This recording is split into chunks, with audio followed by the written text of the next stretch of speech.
Well, we are back with Grudges and Secrets. Is that the name of it? Yeah. Grudges and Secrets. This is our post-game show. It was a narrow victory for the heroes. And by narrow, Jesse, how close was narrow? 2.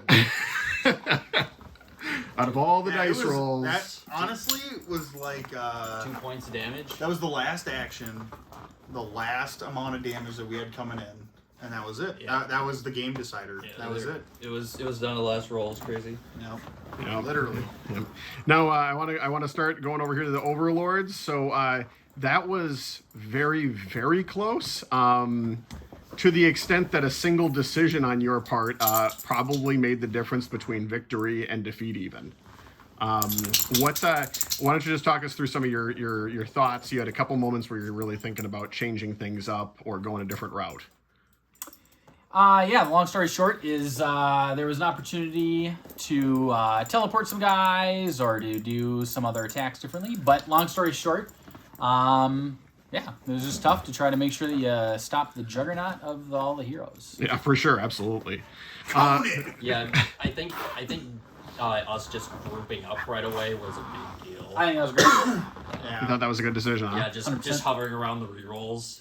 I think that one activation of me just doing individual attacks. That was the thing is like the prequel missions, right? The other attacker, it was way more strong of attacks coming in, so you did want to do singles. At least that's how I felt. But with Conan, I think it's just all in, and especially with the cleave ability. Yeah, you just want to dump it all into one, and then yeah, exactly. Kato agreed. Yep, dump it in and destroy. Especially against the other enemy characters. Yeah. That's a big deal. Yep. Now, Ryan, we're going to start with you. Just give us a quick rundown on your characters, how they kind of function. I think some people are going to watch this and they're trying to figure out how to play different characters. So you had Baelit and Savantis, I believe was his name, correct? Yeah. So what did you think about those two and how did you utilize them? There wasn't a whole lot of... So Savantis has the evasive and... has red for manipulation, so he's the one that you want to do all the actions with, and he can actually just kind of bypass some enemies to get to start doing that faster. Yeah, that just wasn't needed in this scenario. And then obviously you just group around the rerolls on Baelit because rerolls are really good. Really good. Yeah, I have to remember that you can attack from one square away. Or one area away with melee, because I'm used to Batman, where you're in the same one and you have to keep fighting in the same one and keep moving. So that's something I have to get used to. Maybe I could have planned a little bit better in the beginning too, or I should say mid-game to take out some of those other pirates quicker. But yeah, it was good. Now, how about you? Now, you had Conan and Nagora. Yeah, so no, I talk to like us about Nagora. He was cool. The body, like. I know that we didn't get attacked much by the big dudes. Like, we had one round of it. So that was good. He got to tank that, and then he used the potion to heal himself. So that kind of all worked out. And actually, his attack is pretty decent. And he's quick. So those couple things make him kind of a utility piece. He's got bodyguard, too. Yeah. Yeah, and then the whole... his weapon, he can throw it. Like, that's the cool thing about this game, too, is that you can throw these weapons and then go pick them back up and then use them again. So, I don't know, that was cool. I like that. Yeah. I should have probably utilized that more, too. I probably could have thrown it, go and pick it up, and move on. Yeah, and Conan, obviously just a little bit of a wrecking crew in the game. Yeah, that guy is so fun to play. Now, I do have to ask, you guys had a crazy strategy on turn one. You're on opposite sides of the map, and then you literally converged and raced over the entire map. Yeah, I just think being we spent a bunch of cubes to get to regroup, and then we were just a death ball and we would run around. Now, I want to turn to the villain here real quick. Now, so they chose to unite on one side of the field and blow those extra action cubes on turn one. Now, I think that it's very possible that some people might attempt to go in the dual pairs on both sides of the board. How do you think that would have performed as the player playing the Overlord? I don't think that would have been a viable strategy. Because then, yeah, depending on what the pair is, because what you do is if you look at the duality of all the characters, whoever Baelit goes with, that means the other two don't have. Wherever Conan isn't, do you balance it out with Nagora? if Nagor is guarding the assassin guy and Baelit's only going with Conan, then suddenly it makes it where then I can do the exact opposite of what they did. Then I can start dogpiling them, picking apart the. I think that's what we did in some of the previous missions as well. So. Absolutely, that would have been on my game plan. That if there was going to be a split, I think you do a death ball with the heroes. Yeah, sure. Shivata's doesn't have a lot of Right. have a lot of killing power. Yeah, He had a bunch of like abilities and stuff, but yeah, if you would have ganged up on with a bunch of dudes, I wouldn't have been But in able to that kill him fast respect, enough. but in that respect, like I know that what I've noticed in the game too is you almost want to lose like one, because then you gain more resources back. sure. You can definitely Right. take advantage if you are going to do something like that. Yeah. Absolutely. And like, you know, you lose one, and then the other three get an extra cube when So that you're actually when that your net gained of one. yeah. Yeah. So- So I don't know. That's an interesting aspect of it too. Do you just like go in and try to have one of them just get murdered and try to do something? I don't know. That's something that I was thinking about like halfway through the game. I don't know. I think that's what would make the with the reinforcements and being able to swap the forest demon, and I'm going to call him the conquistador. I guess we'd have to try it. You don't know if we don't try it, but Yeah. I think if there was a split, I think that's where that split rule suddenly is very good. If someone gets beat down, like what happens if someone's on 1 and 2 health, it's suddenly you can switch them. Where's Conan? Now Yeah, suddenly I'd love to see that. So yeah, it would be really interesting to see. Could it pay off? Maybe. So congratulations if you guys are able to split off and make 2 attack groups and see how it goes. Now, a question for you, Overlord. You know, this was kind of an interesting scenario because typically, or in several scenarios, the heroes are the aggressors, and maybe you folks would agree with this, but the Overlord has minions and obviously like demons and things that are definitely a threat to the heroes. In this one, it kind of felt like the heroes hunting the Overlord, which was kind of a crazy spin. So why don't you talk to me about that, since that's an unusual thing. I think one of the first games we played on this, I think we have a video uploaded of it, is the very first game of Conan we did where there was a giant snake. It's on the exact same map. That, if I don't have a major attacking piece like that snake, the forest demon is decent, and Zarpova is decent again. But since I don't have any major hammer pieces, that at the end of the day, theoretically what seems best for action efficiency's sake is to do kind of what I did, and you spread people out. And that's where I think where you get highlighted in some of the other characters. Like, I'm going to call him Cervantes. I know it's the wrong guy, but the assassin guy that runs around, suddenly, again, when he got to loot the bow or things like that, you get characters where you go, hey, you're not Conan, but Conan can only be in one spot with, and whatever. And so if other people can do that with having split forces as well, there you can still get good use out of them. So at the end of the day, it's just kind of, the onus is on both sides. What do the heroes do? Are you going to split? Are you going to death ball? And then what do you do in tandem as the Overlord to try to combat that? Yeah. Now, you brought up another good thing, and I'd like to talk to the heroes about this. How big was that bow draw? Oh, that was huge, because then we had the assassin just go out there and he was able to clear the way. I don't think it was as big a deal because he has throwing knives too. Oh, that's fair. And and all the bow did was let you reroll a yellow, and I never rerolled a yellow anyway. That's fair. So, yes and no. Like, I think it's better than the throwing knives, but You the still- it doesn't- reroll didn't matter. I just think it because I was haven't like rolled one of those aha moments, Yeah. like, oh, we have range. That's right. It just helps Like- stack the odd in the favor. You Yeah. got an extra penny, nickel, or dime on your weight. So you go, Yeah. hey, even if it wasn't that much of a gain, you go, hey, every dice, no matter if it's yellow or not, still adds to your percentage. Well, in this game, apparently a penny mattered. Oh, absolutely. Like seriously, a penny, quite literally, right? Yeah, I don't know.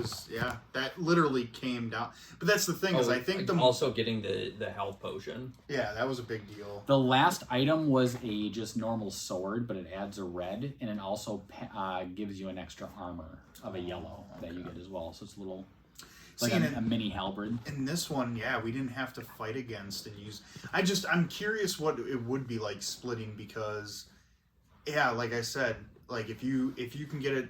Who would you do for the pairs then? I don't know. I kind of liked how they were, to be honest. Baelit and Conan, Yeah. and then you have Nagora protecting the little assassin there guy. And I think it's just due to covering the board and having multiple areas, like, and then you can converge at one point and come into the. Because you had two heroes that moved 2, and then you had 2 heroes that moved 3. Yeah, so yeah. and that was what? It was Conan and Baelet that moved 2, and then Yep. it was Nagora and the. So you guys actually had it where it was the movement base, the 2 groups. Sure. I mean, it made sense to put Bailey with Conan.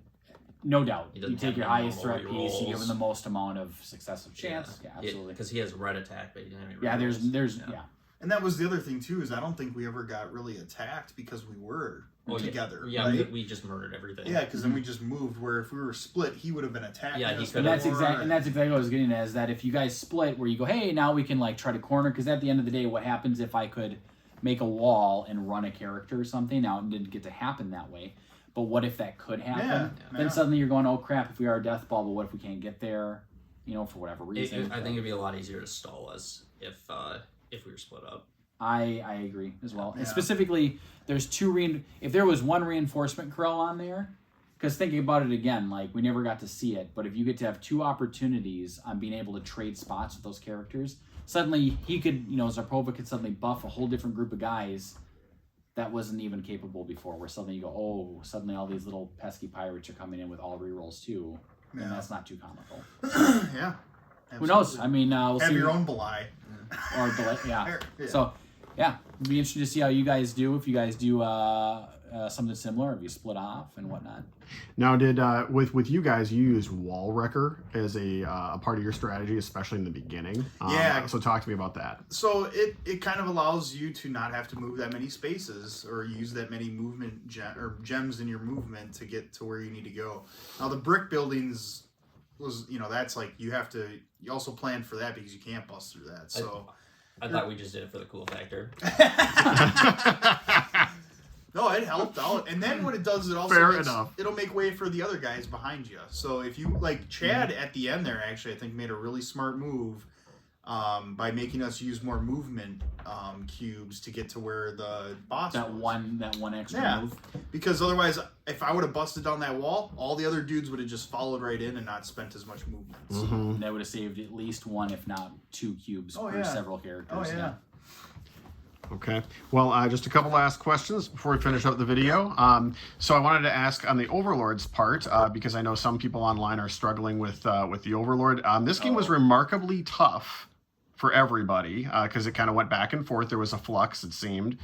But I want to ask specifically because you took a more defensive strategy in this game. You were spacing out your stuff. I think that's the way to do it. How do you, for Overlords out there that are looking to attack the players, what advice do you have for them? Oh man, to make that a short response. It's all about the board state. At the end of the day, again, all you can ever do is run the numbers. Just that even in the course of this game, you can have regrets on the actionable uses of your cubes. And odds are odds. We all play tabletop games, so we know how fickle the dice can be. But at the end of the day, should you be an Overlord and you find the opportunity to cause an immense amount of damage, because realistically your guys are so weak that you can never sizably bank on crippling a character in one single activation. And even if, depending on what your river looks like, if you could get 2 groups of back-to-back activations, I still don't think that you have, without Zarpova's buff, and especially if you're just dealing with groups of pirates, there's no way that you can even critically wound a character with all your attacks and sinking everything into rerolls and blah, blah, blah. I just don't think that's an effective use, typically, of your dice. But if you find yourself in an opportunity where you can suddenly dogpile a group of characters or even one singular character, and the other thing is defend the chess. Like, if you're just gonna, go in for the hell of it for no reason to cause some damage on a hero, you might be surprised to think about the different applications of how a single model blocking or potentially blocking may be more useful. We had to spend so many extra cubes on movement because you had your dudes spaced out all over the place. Yeah. And at the end, you guys were throwing weapons, and suddenly, there was at least the javelin. I know you picked up the mace again, but suddenly what happens if you throw a weapon, you go, oh, I just don't have the cubes, the time, or whatever to get it. You go, well, congrats. You can do things like, throw your stuff and kind of blow your load like a bottle rocket, but what happens when, again, every cube is just the potential of an action that you can or cannot take back. So what do you do? Yeah, the more you force us to do things, the less resources we have for the the coming turns, and Yeah, that's where the rests come in play, right? Right, and I think that's exactly, and that's what the game seems to be about. It's all about pulses. So, like, when the heroes rest, you suddenly have to make a decision as the overlord of, do you do the same? Do you suddenly bank on the bankroll of suddenly having a whole bunch of cubes that you can use for rerolls and armor, or do you suddenly push the advantage of now the heroes have locked in place? I think that's the real detriment, if you will, about exhausting and resting, is that the characters then don't move. You are one turn behind while you leapfrog in actions. And so as the overlord, again, it's hard to make this a short conversation, but it is all about the board state. What groups of models that you can, and are you going to risk on activating someone later in the river, blah, blah, blah. But analyze the board state, see if the potential use and activation of the cubes to go on the offensive is capable, and if it's worthwhile. Because at the end of the day, so far from the missions, the overlord just simply wins if the heroes don't complete their objectives. The objective, in this case for me again, was just don't die. I'd argue then, what's the point of going on the offense if it isn't low-hanging fruit? Because otherwise you're just pushing the numbers too hard, where you go, well, I think this will work, I think this will pan out. And unlike the heroes, who have a myriad of ways of re-rolling, have a ton of abilities, have a ton of combat potential, and just frankly have better ratio on all their percentages, it just makes it hard as the overlord to aggressively go for the heroes, unless someone either makes a mistake or just has god-awful rolls. Again, it's all about timing. Do you strike right like a viper right now, or do you keep waiting? I think after we went into that first house and murdered all the dudes, I think as soon as that happened, it was stall. You had to stall. Yep, and I agree. And So that was the deciding moment right there. Yeah. I think that's a good way to sum it up, is at the end of the day, if a single guy, when you take and you go, actually, wait a second, the squad isn't dead, but when you do, you just, you go, okay, acceptable losses. It just is what it is. Okay, I've lost an accessible group that can maneuver across the board or do damage. Okay. And for the heroes, I have the exact same questions, just reversed. For the heroes, do you have any advice for the heroes? When you can take the opportunity to do damage to a single model with a lot more wounds than just one, I would recommend sinking a lot into that one attack. So if you've got decent dice and I know that Conan gets reds and whatnot off of his, but for his melee attack. But yeah, I just think if you're going up against stuff that's got more health, sink a little bit more dice into that melee attack to get more damage in. Because then he sits there and has to think, how many do I want to use in my armor? So it's kind of this back and forth. And then the other thing too is, kind of space out. I know we were getting ahead of ourselves there at the end because we were getting excited, but I think the biggest thing is knowing when to rest and when not to. That too, yep. Yeah. But I think also you have to have certain models activate before other ones, so you can get them in place so that you get the bonuses that you want. So that's just one thing to keep in mind. And then use all the resources you can, because ranged was a huge deal at the end to try to clear a path for us. So doing all of that, I think, helped out a lot when it came to having to get to the actual last objective. The other thing too that I was interested in, because Chad decided to keep all those guys in the hut with the guy, I was waiting for the spread out of all your different colored guys and doing one in each, but with each other. So have one from each different color squad in one square. Yeah, and so kind of go that route. I was waiting for that. we go murder a whole group of them, but it was only 2 of every squad, and then you just get them back. Yeah, but I think the other thing that helped us was also that your activations, right? So you had activations with squads that weren't near us at times that we weren't near your guys at all. So I think the route you guys took was my river was a lot more spicy than I care to admit, because your guys' route exactly did what you just said. Yeah, 100%. It allowed you not to do really a whole lot, and then I was never had the opportunity to reach out and touch and to cause damage. Yeah. So I think that's how we get to your point, where inevitably I always defaulted to zone, delay, stage, whatever adjective you want to use, because just as you guys said, the way that it went, you guys got to dodge. Because suddenly every model, it's very inopportune and less efficient, as every model has to go an extra space or 2. Yeah. Even one single space with 5 dudes is suddenly 5 extra cubes. Yeah, that's for what? A single orange dice? the movement is after you use your initial movement, having to put cubes into your movement is super inefficient. And that's where you pay attention to his river. that's why it so was you so pay good. attention to what he has coming up next to activate, so that you can kind of plan. Well, he's going to have to spend this amount of cubes to activate this, right? So that's another thing that the actual heroes and people fighting against the Overlord can look at is his river and going, what's coming up? What can he do on his turn next turn? And can we try to just get away from that? And honestly, I wasn't paying too much attention to it. It just kind of worked out how it did. Yeah, it actually but it did work out that way, where we kind of avoided his activations to a certain extent. So Ryan, this question is at you. Out of your two characters, did you feel one had more value to you? Did you feel both participated equally? You know, what did you feel was the most valuable out of what you were able to provide? Baled, definitely. Giving free rerolls for everything is so stupidly powerful. that was really good. And then they're just the scenario wasn't really designed that well for the other guy, Shavatis. He has got a lot of cool abilities, but they're all utility, so it didn't we just ran around in Death Ball, so it didn't really help that much. And funny enough, the bow would have been better on Nagora. Oh yeah.